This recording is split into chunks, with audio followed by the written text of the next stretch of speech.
গলায় ফাঁস লাগিয়ে আত্মঘাতী হলেন এক তরুণ। মৃতের নাম বিক্রম দাস, বয়স 25 বছর। গঙ্গারামপুর থানার কাঁটাতৈর এলাকার বাসিন্দা। লক্ষ্মী পুজোর জন্য সম্প্রতি মৃতের স্ত্রী বাপের বাড়ি গিয়েছিলেন। গত বুধবার বিকেলে পরিবারের অন্যান্য সদস্যরা অনুপস্থিত ছিলেন।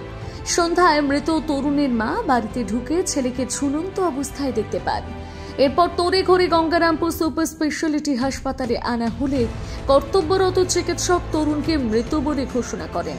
বৃহস্পতিবার মৃতদেহ ময়না তদন্তের জন্য বালুরঘাট জেলা হাসপাতালে পাঠায় গঙ্গারামপুর থানার পুলিশ।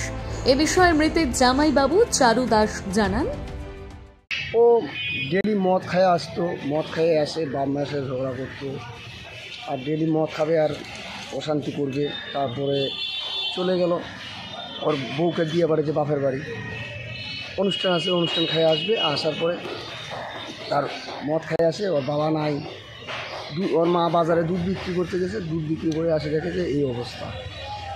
তখন ঝুলে আসে, তখন পাড়ার লোককে ডাক দিল, দিয়ে আসে খুঁজছে। ও কি জুয়া খেলতো? জুয়া খেলতো না। গঙ্গারামপুর থেকে বিশেষ প্রতিবেদন, নিউজ টুডে।